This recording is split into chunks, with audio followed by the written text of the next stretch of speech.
अपना आप ही देखते रहते थे। घर से आईना देखना बुरी बात नहीं, लेकिन सिर्फ अपना आप ही देखते रहना और हर वक्त देखते रहना, खुदा मुझे ऐसी खुदाई ना दे कि अपने सिवा कुछ दिखाई ना दे। ये भी कोई इतना ठीक मसला नहीं। आप गौर फरमाए, क्या अर्ज करना चाहता हूँ आपकी खिदमत में मेरे अजीज। एक तो अगर मैं बड़ी समझदारी से और बड़े गौर से और बड़ी तवज्जो से आपको ये बात समझाना चाहता हूँ कि अगर हुजूर से प्यार करोगे ना, तो ये जितनी दौलतों की और शोहरतों की मोहब्बत दिल में आती है, ये खुद ब खुद निकल जाएगी, खुद ब खुद निकल जाएगी, आसानी हो जाएगी, जीना आसान हो जाए। दूसरी बात आपकी खिदमत में अर्ज करूं, हम ना ताज़ा दम नहीं रहते, हम परेशान रहते हैं, हम बोर होते हैं, हमारी तबीयतें बाज़ोकात जल्दबाजी करती हैं, हम बाज़ोकात उलझ जाते हैं, करार तलाश करते हैं। उस करार को तलाश करने के लिए फिर बाज़ लोग उल्टी सीधी मूवीज़ देखते हैं।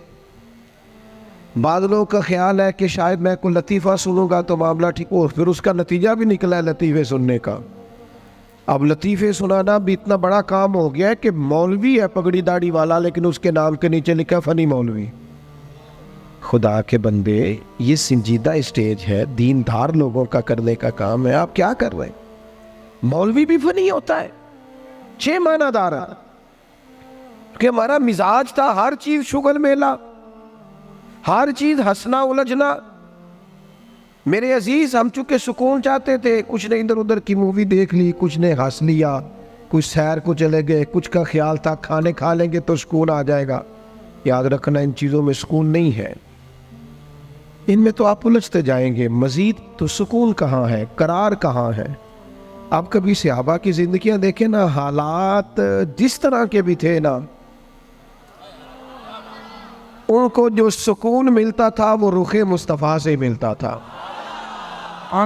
उनकी तबीयत पूरी लग गई थी कि हुजूर अलैहिस्सलाम की जो यादें हैं वो दिल को ताज़ा करती। उनका ख्याल था कि बाहर अगर किसी चीज़ का नाम है तो वो ज़िक्र मुस्तफ़ा है, याद मुस्तफ़ा है और दीदार मुस्तफ़ा है। आला हज़रत मुफ्ती हैं, फतवा देते हैं। आला हज़रत मुफस्सिर कुरान है, कंजुल ईमान बज़ाते खुद एक तफसीर है, तर्जुमा ही तफसीरी है। आला हज़रत मुहद्दिस हैं, वो जब अहादीस मुबारका का हवाला देते हैं तो यूँ लगता है कि जैसे बड़ी गहरी नज़र है इनकी, रावियाने हदीस पर भी, उसूल पर भी, और हाफ़ज़ा भी मजबूत है हिफ्ज़े हदीस के लिहाज। सारी चीज़ें उनके पास थी, लेकिन वो पता क्या कहते थे? कहते थे ये जो मेरा दिल चमकदार है ना, और ये जो मेरी तबीयत हल्की फुल्की है, उसकी वजह ये है कि उनकी महक ने दिल के गुंचे खिला दिए। ये मैं नहीं आपको तकरीर सुना रहा, मैं तो जज्बात का इजहार कर रहा हूं। उनकी महक ने दिल के गुंचे खिला दिए हैं। तो क्यों गुंचे खिला दिए? कहते मेरे नबी का कमाल ये है कि वो जिस राह चल दिए हैं कूचे बसा दिए। वो जिस राह भी चल दिए हैं कूचे, हुजूर पर थोड़ा गुजर जाए तो काम हो जाता है। करार, सुकून, सारे दुख मिट जाएंगे अगर दिल हुजूर से लगा लोगे। अगर मोहब्बतों का मरकज रसूल पाक को बना लोगे। आप देखें ओहद के मैदान के अंदर काफिर ने एक बड़ी अजीब साजिश की मुसलमानों को परेशान करने के लिए। और भाई आप लोगों की वजह से अगर इतने लोग तकलीफ में हैं तो आपको समझ जल्दी से बैठ जाए जी, जल्दी से जी, फैसला करने में इतनी देर, अल्लाह आपको सलामत रखे, बैठ जाए जी। अब आप खड़े हैं जनाब, आप भी बैठ जाए, अल्लाह आपको बरकत अता फरमाए। अच्छा, एक बंदा महफिल में खड़ा हो जाता है मोबाइल लेके, अल्लाह उन्हें समझना चाहिए कि बाकी सारे कुल भी है मोबाइल। और खुदा के बंदे, आपकी वजह से इतने लोग पीछे अगर परेशान है तो आपको समझना चाहिए उस चीज़ को। अल्लाह ताला आप सबको हंसता और मुस्कुराता रखे। नबी पाक की ज़ात से जब आपकी कामिल वाबस्तगी हो जाएगी ना, तो हुजूर की ज़ाते वाला का प्यार, और प्यार लारों वाला नहीं होना चाहिए, खाली जल से महफिल में और माए का हाथ में आया तो इश्क का दावा तगड़ा, खाली इस तरह नहीं। तन्हाई में भी तू रोए हुजूर की बारगाह। एक महफिल में मैं एक दफ़ा हाजिर था तो एक नात का बच्चा मेरे पास आया कहने लगा जी मेरी सिफारिश कर दो, मैं भी हजूर दी बारगाह च हाज़री लवानी है। मैं क्या पुत्र तू घर जाके पढ़ लै, उत्थे भी हाज़री लग जाएगी कि 4000 बंदा चाहिए हाज़री लवाने लई। हुजूर की बारगाह में तो जहाँ बैठ के भी पढ़े हाज़री लग जाती है। इसके लिए क्या साज संवर के मजलिस ही फ़कत हो तो हाज़री लगती है? ये भी आला हाज़री है, पर वो तो वल्लाह वो सुन लेंगे और फरियाद को पहुँचेंगे हम। बस इतना तो हो, कोई फरियाद करे दिल से, तू बात तो दिल से कर।